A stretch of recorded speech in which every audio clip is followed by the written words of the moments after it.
एक बड़ी बात और कही प्रियंका जी सुप्रीम कोर्ट ने कि जो ब्लैक मनी था उसे वाइट करने का काम हो रहा था और इसीलिए ये फैसला आगे बढ़ाना जरूरी था, क्योंकि बड़े स्तर पर ब्लैक मनी की आड़ में ये सब हो रहा था, अननोन पैसा जो आ रहा था उसकी ट्रांसपेरेंसी खोती जा रही। मैं फिर से एक बार भारतीय जनता पार्टी के लिए ही दोहराऊंगी, क्योंकि भारतीय जनता पार्टी ने 15-15 लाख का जुमला दिया था कि काला धन खत्म करेंगे, नरेंद्र मोदी जी का ये वादा था, और उसको फिर इलेक्ट्रल जुमलाबाजी कर दी थी। इन्होंने पूरा कॉर्पोरेटाइजेशन ऑफ करप्शन किया है, राइट फ्रॉम पब्लिक मनी को कैसे लूटते हैं सरकार गिराने के लिए, बनाने के लिए, और साथ ही साथ कैसे इलेक्ट्रल बॉन्ड्स का इस्तेमाल करते हैं पैसा कलेक्ट करने के लिए। ये कुछ नहीं था, ये सही बात है, सुप्रीम कोर्ट ने सही कहा है। काले धन को सफेद कर और पॉलिटिकल पार्टी को डोनेशन देकर इन्होंने कॉर्पोरेटाइजेशन ऑफ करप्शन किया है, और ये मैं बिल्कुल जिम्मेदारी से बोल रही हूँ, क्योंकि महाराष्ट्र भोगी है कि पब्लिक फंड्स का इस्तेमाल कर सरकार को गिराया गया, और ये इलेक्ट्रल बॉन्ड्स भी उसी का माध्यम बना। प्रियंका जी, लेकिन अब अप्रैल 2019 से लेकर अब तक किस पार्टी को इलेक्टोरल बॉन्ड के जरिए कितना चंदा मिला, ये एसबीआई को बताना होगा। तो आपको लगता है कि अब ये एक एक पैसे का हिसाब लिया जाएगा, इसके लिए दूसरी पॉलिटिकल पार्टीज आगे आएंगी? और इसकी खूबसूरती एक और है, नहीं अब तो अब सुप्रीम कोर्ट ने कहा है इलेक्शन कमीशन को वो उस पर कार्रवाई करनी पड़ेगी। हाँ। एक और खूबसूरती ये है कि उन्होंने ये तक कहा है कि जो लेटेस्ट इलेक्ट्रल बॉन्ड्स का है पैसा आया है वो रिफंड भी करना पड़ेगा। इलेक्शन अप्रैल में है, मार्च में ये लोग ये जो काला धन की कारोबारी कर रहे थे, कॉर्पोरेटाइजेशन ऑफ करप्शन कर रहे थे, उस पर रोक लगाने का काम किया है। मतलब अगर हिसाब नहीं दे पाए तो रिफंड भी करना पड़ेगा? नहीं, हिसाब के साथ साथ रिफंड भी करना है। जो अभी इलेक्ट्रल बॉन्ड्स अभी होकर गए हैं उसमें भी, हालांकि इसकी कॉन्फर्मेशन अभी तक नहीं हुई है प्रियंका जी, जो हमें जानकारी मिली है ये रिटर्न होगा पैसा, ये इसकी जानकारी अभी तक नहीं मिली है, थोड़ा और हमें इंतजार करना होगा। पीयूष पांडे अगर हमारे साथ मौजूद हैं तो वो और डिटेल हमें दे सकते हैं। पीयूष, क्या ऐसा है क्या कि अप्रैल 2019 से इलेक्टोरल बॉन्ड के जरिए कितना पैसा किस पॉलिटिकल पार्टी के खाते में गया ये तो बताना ही पड़ेगा, साथ ही साथ रिफंड का भी कुछ प्रोसेस है क्या, उसकी भी कुछ बात की गई है क्या? देखिए, अभी रिसेंट जो सरकार की ओर से नोटिफिकेशन जारी किया गया था कि एसबीआई में आप इलेक्टोरल बॉन्ड के जरिए राजनीतिक चंदा दे सकते हैं। हाँ। वो पैसा राजनीतिक दलों को जो दिया गया है वो वापस देना होगा, ये सीधे तौर पर सुप्रीम कोर्ट ने कहा है, और ये 15 दिनों के अंदर करना होगा। अच्छा। साथ ही सुप्रीम कोर्ट ने ये भी स्पष्ट कर दिया है कि मार्च 6 तक एसबीआई को सारी जानकारी इलेक्शन कमीशन ऑफ इंडिया को भेजनी होगी, और इलेक्शन कमीशन ऑफ इंडिया एक हफ्ते के भीतर इसे सार्वजनिक कर देगा। यानी कि जो अप्रैल 2019 से लेकर के अब तक जो इलेक्टोरल बॉन्ड खरीदे गए थे लोगों के जरिए, यानी कि चंदा दिया गया था राजनीतिक दलों को, वो सारी जानकारी सार्वजनिक हो जाएगी। आप ये मान सकते हैं कि मार्च मध्य तक ये सार्वजनिक हो जाएगी, यानी कि 3 हफ्ते कुल करीब 3 से 4 हफ्ते में ये सारी जानकारी सार्वजनिक हो जाएगी। और इसी दौरान जो पूरे 5 साल का ब्यौरा देना होगा, अप्रैल 2019 से लेकर जी अप्रैल 2019 से ये बात शुरू होगी कि किस पार्टी को कितना चंदा मिला, किसके जरिए मिला, क्या सोर्स रहा और कितना पैसा मिला। इसमें अननोन लोग भी उजागर हो पाएंगे पीयूष, क्योंकि बड़ी बात तो यही है, क्योंकि सुप्रीम कोर्ट ने अपनी टिप्पणी में भी कहा है कि ब्लैक मनी की आड़ में जो हो रहा था उसे बंद करना जरूरी है।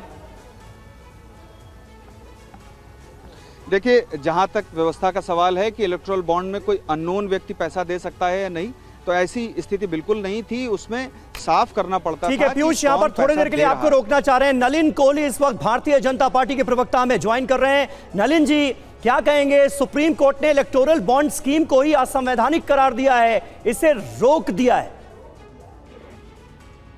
सुप्रीम कोर्ट का, क्योंकि मैं एक वकील भी हूँ, कोर्ट में रोज रहता हूँ, तो कोई भी आदेश आता है वो मान्य होता है, उसको स्वीकारा जाता है।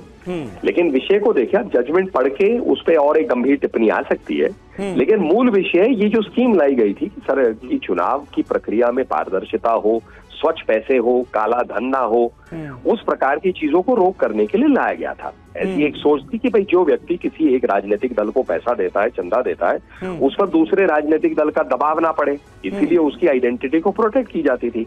माननीय सुप्रीम कोर्ट को लगता है कि भाई ये सारी चीजें बाहर होनी चाहिए, तो उन्होंने जजमेंट इसको दिया है। अब आगे जाके, क्योंकि ये तो हमें सोचना ही है कि भाई चुनाव में पारदर्शिता हो, स्वच्छ फंड्स हो, इस सब के तहत हमें देखना है कि आगे जाके अब क्या करना है। पारदर्शिता इस लिहाज से नहीं थी नलिन जी, कुल मिलाकर अगर हम सुप्रीम कोर्ट के फैसले को देखें, इस लिहाज से नहीं थी कि आरटीआई के तहत अगर कोई ये जानना चाहे कि भाई किस शख्स ने किस पॉलिटिकल पार्टी को इलेक्टोरल बॉन्ड के जरिए कितना पैसा दे दिया, तो पता ही नहीं चल सकता था। हाँ, तो इसका अर्थ क्या हुआ भाई, एक कानून एक तरफ है, दूसरा कानून दूसरी तरफ है। हाँ। दूसरे कानून में पारदर्शिता से आप जानकारी ले सकते हैं। हाँ। लेकिन उसका एक और विषय है, जानकारी लेने वाला कौन है। भाई ये भी तो हो सकता है ना, कोई व्यक्ति किसी की जानकारी लेना चाहे उस पर दबाव डालने के लिए। तो ये बड़े विषय होते हैं। सुप्रीम कोर्ट ने संवैधानिक प्रक्रिया से सोच के अपना निर्णय दिया है, और मैं मानता हूं कि अगर आगे भविष्य में यदि सरकार चाहे, कोई एक नई स्कीम आनी चाहे, चुनाव आयोग के कोई इस पे विचार हो, संसद कोई नई प्रक्रिया के बारे में सोच के कानून लाती है, तो इसे देखा जाना चाहिए। लेकिन कोहली जी, कुछ देर पहले प्रियंका चतुर्वेदी जुड़ी थी, वो बीजेपी पर आरोप लगा रही थी कि इस बात का खुलासा होना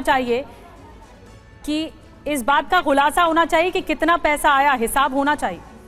नहीं, वो तो ऐसा है, ये जितने राजनीतिक दल हैं, अब प्रियंका चतुर्वेदी जी हो या कोई और हो, ये जितने राजनीतिक दल हैं, वो मोदी जी की सरकार के काम के सामने कोई विषय रख नहीं पाते, मोदी जी के नेतृत्व के सामने खड़े नहीं हो पाते, तो इसीलिए इधर उधर करके वो सारी चीजें been comprehensively allowed by the Supreme Court. So the assertion of the government was what will happen to those? So they have also directed the State Bank of India to furnish complete information about who purchased the bonds, who encashed the bonds, and all this information will have to be submitted to the Election Commission, who will have to display it on a public website so that the people come to know who purchased the bonds and who contributed by way of electoral bonds to which political party. Hindi so, any amount specified by the government नहीं, अब हिंदी में एक बार बोल देते हैं।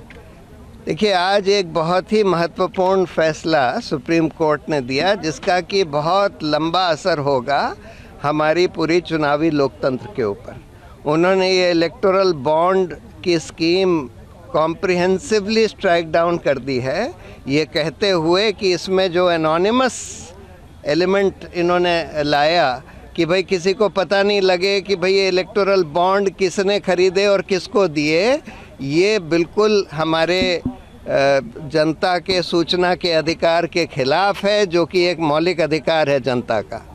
और साथ में उन्होंने तो ये जितने भी अमेंडमेंट्स आए थे कंपनीज एक्ट में, इनकम टैक्स एक्ट में, रिप्रेजेंटेशन ऑफ पीपल एक्ट में, सबको रद्द कर दिया है इलेक्टोरल बॉन्ड स्कीम को जो ला रहे थे। दूसरी बात, उन्होंने ये भी बोला है कि ये जो अमेंडमेंट करा गया था कि कंपनीज जो हैं कितना भी पैसा पॉलिटिकल पार्टीज़ को दे सकती हैं, पहले जो रिस्ट्रिक्शन था कि अपना एनुअल प्रॉफिट से 7.5% से ज़्यादा नहीं दे सकती, वो भी रद्द कर दिया है कि ये हमारे इलेक्टोरल डेमोक्रेसी के ख़िलाफ़ है, क्योंकि ये लेवल प्लेइंग फील्ड को हटाता है और बड़ी बड़ी कंपनियों को इलेक्शन इन्फ्लुएंस करने देता है।